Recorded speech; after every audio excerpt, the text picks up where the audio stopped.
यहाँ की महिला सांसद ने बातें कही, रेखा शर्मा, और सामने से जो चौधरी भजनलाल जी, निश्चित तौर से वो दिवंगत आत्मा, वो सब आज छत्तीस बिरादरी के लिए आदरणीय रहे हैं, तो उनके प्रति अपमानजनक टिप्पणी करना गलत था। हमने भी कहा कि उनको, महिला सांसद को, सार्वजनिक तौर से माफ़ी मांगनी चाहिए। आमतौर पर सरकार का नारा रहता है, दावा रहता है, सबका साथ सबका विकास। आपको कहीं लगता है विपक्ष के विधायक होने के कारण उतने काम आप नहीं करा पा रहे हैं जितनी आपके मन में सोच थी, जो सोचा था? क्या विपक्ष के विधायक होने का खामियाजा भुगतना पड़ रहा है? बिल्कुल। कुलदीप बिश्नोई अगर कांग्रेस में आते हैं तो चंद्र प्रकाश की क्या प्रतिक्रिया है?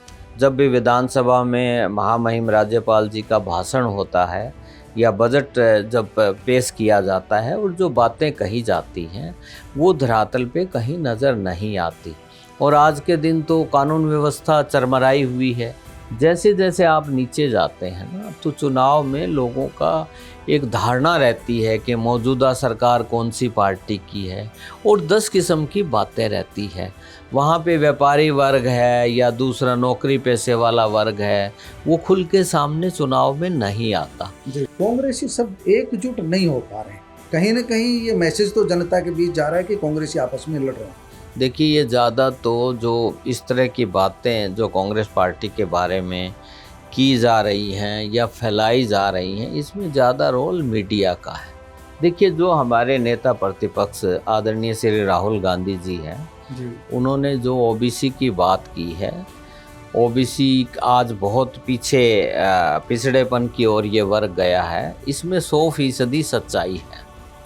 ये जो उनका, कहीं भी कोई भी कैटेगरी ले लें, उनको प्रतिनिधित्व आज उतना नहीं है जो उनको जनसंख्या के हिसाब से होना चाहिए। मैंने विधानसभा सत्र में एक उदाहरण के तौर पे ये बात रखी कि आपने पंचायती चुनाव में पिछड़े वर्ग के लोगों को 8% आरक्षण दिया है आपने, मूल पिछड़ा को, और बी में नगर निकाय में दिया है 5%। जी। और जबकि नौकरियों में जो आरक्षण है वो सारे देश में 27% है। आज भारतीय जनता पार्टी की सरकार बने 11 साल हो चुके हैं। कांग्रेस पार्टी में जब चौधरी भूपेंद्र सिंह हुड्डा जी मुख्यमंत्री थे तो उन्होंने 10 से बढ़ा के 15 किया, और मूल पिछड़ा के लिए 10% अलग से किया, और बी कैटेगरी के लिए 5% किया। इन्होंने 11 साल में कुछ नहीं किया आज तक। चंद्र प्रकाश को भूपेंद्र सिंह हुड्डा के प्रति वफादार माना जाता है, भूपेंद्र सिंह हुड्डा का खास माना जाता है। आपको भूपेंद्र सिंह हुड्डा से ही लगाव है या राव नरेंद्र सिंह पूरी कांग्रेस पार्टी से लगाव है? आपका व्यक्तिगत नजरिया जानना चाह रहे हैं। कांग्रेस में अभी भी खेमे बने हुए हैं, ये हुड्डा का आदमी है, ये हुड्डा का विधायक है, ये फलां का विधायक है, ये कैप्टन का चहेता है, ये रणदीप सुरजेवाला का आदमी है। कांग्रेस मैन कम नजर आते हैं, आप इस पर क्या कहें?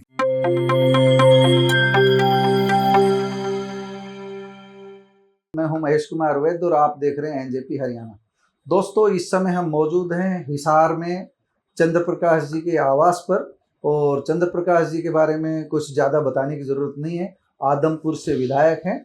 56 साल बाद चौधरी भजनलाल का किला ढहा करके ये विधायक बने हैं, और इन दिनों बहुत सारी चर्चाएं आदमपुर को लेकर के, आदमपुर के नेताओं को लेकर के, कुलदीप बिश्नोई को लेकर के, भव्य बिश्नोई को लेकर के अलग अलग तरह की आ रही है। रेखा शर्मा का बयान आया, इसके बाद कुलदीप बिश्नोई की आक्रामकता देखने को मिली, फिर माफीनामा आया रेखा शर्मा का, फिर कुलदीप बिश्नोई का क्षमा करने का एक संदेश आया। कुल मिलाकर के हिसार की जो राजनीति चल रही इस समय, उस समय एक बड़ा दौर क्षमा मांगने का और आक्रामकता दिखाने का चल रहा है।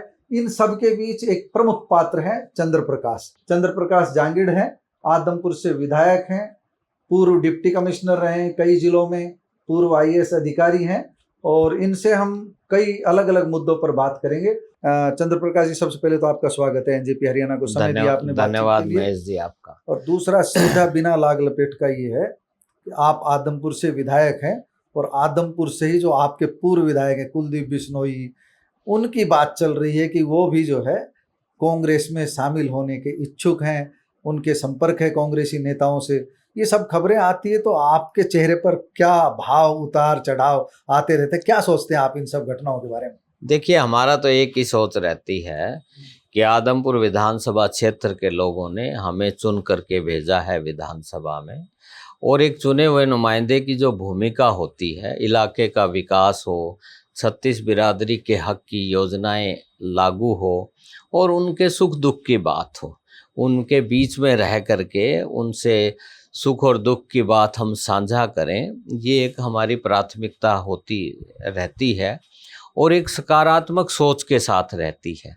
आपने जो कहा पिछले दिनों जो यहाँ की महिला सांसद ने बातें कही, रेखा शर्मा, और सामने से जो चौधरी भजन लाल जी, निश्चित तौर से वो दिवंगत आत्मा, वो सब आज 36 बिरादरी के लिए आदरणीय हैं, आदरणीय रहे हैं, तो उनके प्रति अपमानजनक टिप्पणी करना गलत था। हमने भी कहा कि उनको, महिला सांसद को सार्वजनिक तौर से माफ़ी मांगनी चाहिए।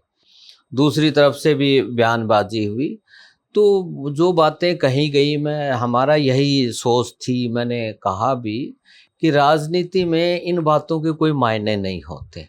किसी ने गलत कुछ कहा है, गलत शब्द प्रयोग किए हैं, तो वो निश्चित तौर से लोगों को समझना चाहिए और लोग समझ करके उस पर अपनी प्रतिक्रिया दें। और कांग्रेस पार्टी के सभी नेताओं ने, हम लोगों ने उसके बारे में कहा कि नहीं, ये गलत है और जो हमारी सांसद है उनको माफ़ी मांगनी चाहिए। तो अभी 2 दिन पहले जो माफ़ी उन्होंने पब्लिकली की है, तो वो तो चैप्टर अब ख़त्म हो चुका। चैप्टर खत्म हो गया, लेकिन मेरा चैप्टर अभी शुरू है जी। कुलदीप बिश्नोई अगर कांग्रेस में आते हैं तो चंद्र प्रकाश की क्या प्रतिक्रिया है? देखिए, ऐसा है कि रहेगी हाइपोथेटिकल, देखिए ऐसा है, जी जी, हम तो कांग्रेस पार्टी के एक कार्यकर्ता की हैसियत से, और कांग्रेस पार्टी ने मुझे उम्मीदवार बनाया और विधानसभा आदमपुर के लोगों ने मुझे चुन करके भेजा। मेरा अब दायित्व बनता है कि कांग्रेस पार्टी को जो कार्यकर्ता है उनके प्रति मेरी क्या दायित्व बनता है, इलाके के प्रति क्या मेरी भूमिका होनी चाहिए, तो वो मेरे लिए सर्वोपरि है। जहाँ तक उनके आने की बात है, ये तो महज एक सोशल मीडिया में, और आपने 2 दिन पहले सुना भी होगा, तो इनमें कोई ज़्यादा इतनी मुझे नहीं लगता कोई बात है।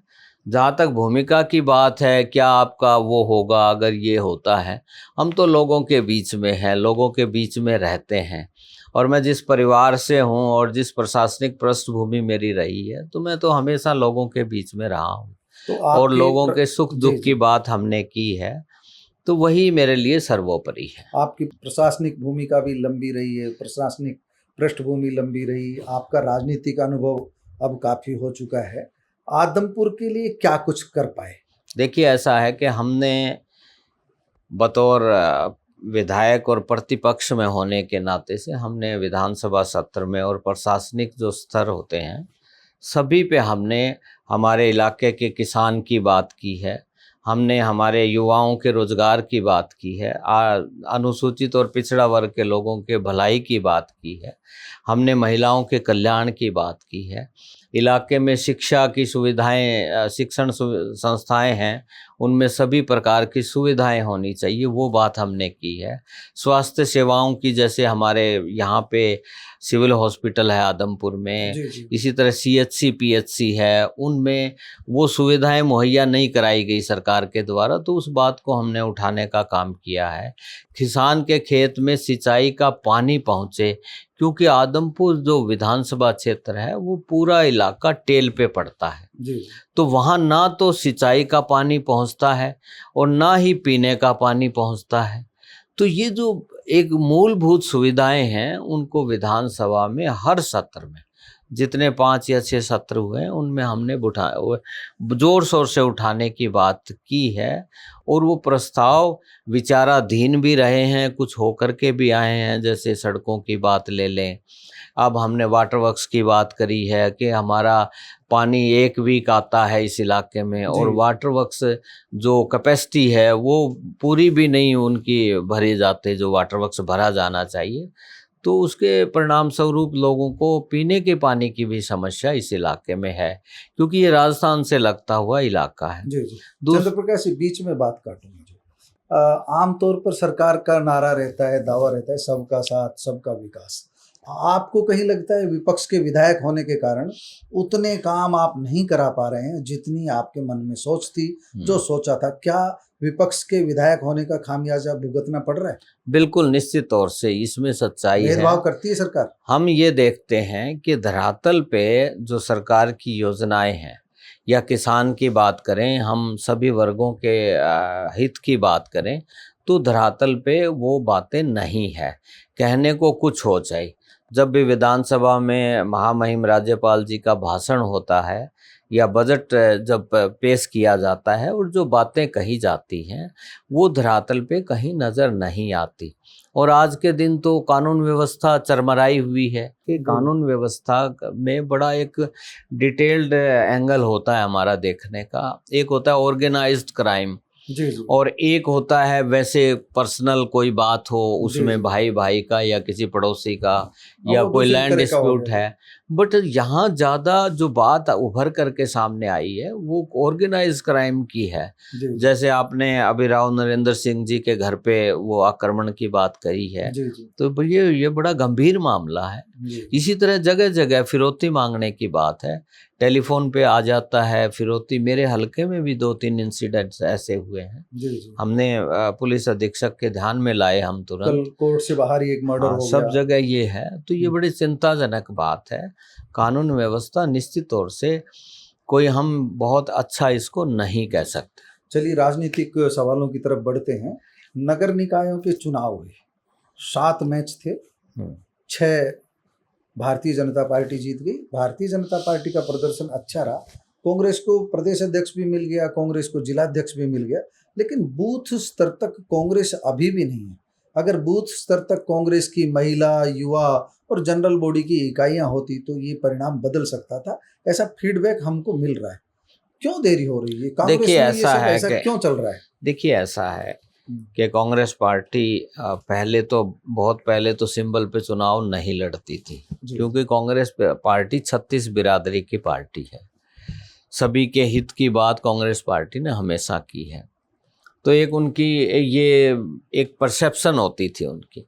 लेकिन अब कांग्रेस पार्टी इस चुनाव में सिंबल पे चुनाव लड़ा, कैंडिडेट अपने बनाए, और सभी की हमारी ड्यूटीज़ लगी। हम लोगों जगह जगह, जैसे मैं सोनीपत में था, तो हमने निश्चित तौर से सोनीपत में वहाँ मुकाबला हुआ, और जो वोट बैंक मिला है वो अच्छा वोट बैंक मिला है, थोड़ा कम अंतर से। क्योंकि होता क्या है, जैसे जैसे आप नीचे जाते हैं ना, तो चुनाव में लोगों का एक धारणा रहती है कि मौजूदा सरकार कौन सी पार्टी की है, और 10 किस्म की बातें रहती है। वहाँ पे व्यापारी वर्ग है या दूसरा नौकरी पेशे वाला वर्ग है, वो खुल के सामने चुनाव में नहीं आता। जो हमारा मुकाम था या जो हम चाहते थे वो हम नहीं मिल पाया, जीत नहीं हो पाई। और आने वाले जो भी चुनाव होंगे निश्चित तौर से हम अपनी रणनीति पे विचार करेंगे। कह सकते हैं कांग्रेस में अपनी अपनी ढपली, अपना अपना राग। ब्रिजेंद्र जी यात्रा निकाल रहे हैं, एक बयान आता है ये अधिकृत यात्रा नहीं है, फिर राहुल गांधी आते हैं उसको अधिकृत यात्रा बताते हैं, अभी उसका रोहतक में समापन भी होना है। कांग्रेसी सब एकजुट नहीं हो पा रहे हैं। कहीं ना कहीं ये मैसेज तो जनता के बीच जा रहा है कि कांग्रेसी आपस में लड़ रहे हैं। देखिए, ये ज़्यादा तो जो इस तरह की बातें जो कांग्रेस पार्टी के बारे में की जा रही हैं या फैलाई जा रही हैं, इसमें ज़्यादा रोल मीडिया का है। हर नेता अपने अपने उसमें सब काम कर रहे हैं और कांग्रेस पार्टी को मजबूत करने में लगे हुए हैं। जैसे मसलन हमारी बात ले लीजिए, तो हमारी ड्यूटी सोनीपत में लगी। सोनीपत में और भी विधायक थे, सांसद वहाँ के थे, तो हम लोग वहाँ दिन रात लगे रहे। तो ऐसा नहीं कह सकते कि सब अलग अलग हैं। कुछ कांग्रेस के हो सकता है कार्यकर्ता या नेता, उनको जो बात करनी चाहिए कांग्रेस पार्टी के को कैसे हम और संगठित करें, कैसे अनुशासन की भावना हर कार्यकर्ता में हो, हर स्तर पे कांग्रेस पार्टी को मजबूत करने का काम करें, ये बात उन सबको ध्यान में रखनी चाहिए। सिर्फ हम ये कहें कि ये कांग्रेस पार्टी की विचारधारा है और वो होनी चाहिए, भाई होना तो बहुत कुछ चाहिए। कांग्रेस पार्टी एक ऐतिहासिक पार्टी है, फ्रीडम स्ट्रगल में बहुत बड़ी भूमिका रही, आगे जो देश पे इन्होंने रूल लेकिन किया, आइडियोलॉजी को रूट लेवल पर नहीं पहुंचाया जा रहा है। पहुंचाने की बात है, उसको कैसे तो मैं वही कह रहा हूँ कि बूथ स्तर तक कब इकाइयां गठित वो होंगी? देखिए आप, मैं जो जी। कहता हूँ ना, ये जो बातें चली आ रही है ना कांग्रेस पार्टी में बड़ी वो हैं, ग्रुप हैं, ये है नहीं, बात सब विचारधारा की करते हैं। उस विचारधारा को हम धरातल पे कैसे लेके जाएं, कैसे कांग्रेस पार्टी को मजबूत करें, जी, जी। इस बारे में विचार होना चाहिए। जी। ये हमारी सभी नेताओं की, सभी जो भी प्रतिनिधि हैं कांग्रेस पार्टी से जुड़े हुए कार्यकर्ता, उनकी एक सोच होनी चाहिए। एक कांग्रेस की सोच थी ओबीसी एससी को लेकर के। हाँ, राहुल गांधी भाषण देते हैं जब भी बताते हैं कि 100 में से 6 यानी 6% से 5% तक भागीदारी है केंद्रीय स्तर पर, राज्यों के स्तर पर, जो सेक्रेटरीज के लेवल पर, जो आईएएस आईपीएस बैठे हैं उच्च स्तर पर, उनमें इतनी भागीदारी है। आप भी ओबीसी के एक चेहरे हैं कांग्रेस में। ओबीसी की स्थिति को लेकर के मौजूदा सरकार में ओबीसी की क्या स्थिति है और कांग्रेस की क्या आइडियोलॉजी है कि कांग्रेस अगर सत्ता में आती है, कांग्रेस को कभी मौका मिलता है, तो ओबीसी को लेकर के आपके पास क्या रोड मैप है? देखिए, जो हमारे नेता प्रतिपक्ष आदरणीय श्री राहुल गांधी जी हैं, जी। उन्होंने जो ओबीसी की बात की है, ओबीसी आज बहुत पीछे पिछड़ेपन की ओर ये वर्ग गया है, इसमें 100% सच्चाई है। ये जो उनका कहीं भी कोई भी कैटेगरी ले लें, उनको प्रतिनिधित्व आज उतना नहीं है जो उनको जनसंख्या के हिसाब से होना चाहिए। और उसी तरह से हमने हरियाणा में जितने भी सत्र हुए हैं, हमने मुद्दा रखा है। हमने कहा कि जो भारतीय जनता पार्टी की सरकार, ये लोग सामाजिक न्याय की बात करते हैं, महिलाओं के कल्याण की बात करते हैं, युवाओं के रोजगार की बात करते हैं, परंतु जो अनुसूचित वर्ग है या पिछड़ा वर्ग है, उसके कल्याण की बात तो आप करते हो, लेकिन आपकी कोई नीति, कोई आपका प्रोग्राम ऐसा नहीं है कि उनको सामाजिक न्याय मिल सके। मैंने विधानसभा सत्र में एक उदाहरण के तौर पे ये बात रखी कि आपने पंचायती चुनाव में पिछड़े वर्ग के लोगों को 8% आरक्षण दिया है आपने, मूल पिछड़ा को, और बी में नगर निकाय में दिया है 5%। जी जी। और जबकि नौकरियों में जो आरक्षण है वो सारे देश में 27% है, दूसरे प्रदेशों में भी 27% है। आपकी बात बीच में काट कर कह रहा हूँ, प्रोफेसर के पद, असिस्टेंट, मैं उसी पे आ रहा हूँ, जी जी। लेकिन हरियाणा में जो गजटेड कैटेगरी है उसमें आज भी 15% है, 27% नहीं है। जी जी। तो हमने मांग करी, हर सेशन में मांग करी, है मुद्दा रखा, 0 आवर्स में रखा, या जब भी क्वेश्चन लगाया, जब भी हर तरह की बातें हमने की। आज भारतीय जनता पार्टी की सरकार बने 11 साल हो चुके हैं। कांग्रेस पार्टी में जब चौधरी भूपेंद्र सिंह हुड्डा जी मुख्यमंत्री थे तो उन्होंने 10 से बढ़ा के 15 किया, और मूल पिछड़ा के लिए 10% अलग से किया, और बीसी बी कैटेगरी के लिए 5% किया। इन्होंने 11 साल में कुछ नहीं किया आज तक। जी। तो हमने ये मांग की है कि आप 11 इसको, साल में कुछ नहीं किया, वो तो आप बात पूरी कर देना।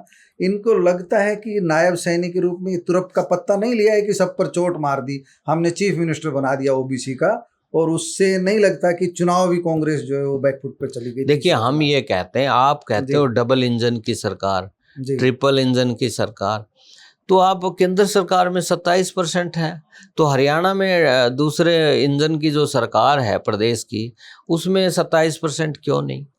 तो हमारी मांग ये निरंतर है कि हम सामाजिक न्याय की बात करते हैं, हमें सामाजिक न्याय की बातों पे खरा उतरना चाहिए, और हरियाणा की जनता को, पिछड़े वर्ग को जो ये नुकसान हो रहा है, युवा पीढ़ी को, इसको तुरंत बढ़ा करके 27% किया जाए, ये हमारी मांग है। हर लेवल पे हमने इस मांग को उठाया है। हमारा अंतिम सवाल है, चंद्र प्रकाश को भूपेंद्र सिंह हुड्डा के प्रति वफादार माना जाता है, भूपेंद्र सिंह हुड्डा का खास माना जाता है। आपको भूपेंद्र सिंह हुड्डा से ही लगाव है या राव नरेंद्र सिंह पूरी कांग्रेस पार्टी से लगाव है? आपका व्यक्तिगत नजरिया जानना चाह रहे हैं। कांग्रेस में अभी भी खेमे बने हुए हैं, ये हुड्डा का आदमी है, ये हुड्डा का विधायक है, ये फलां का विधायक है, ये कैप्टन का चहेता है, ये रणदीप सुरजेवाला का आदमी है।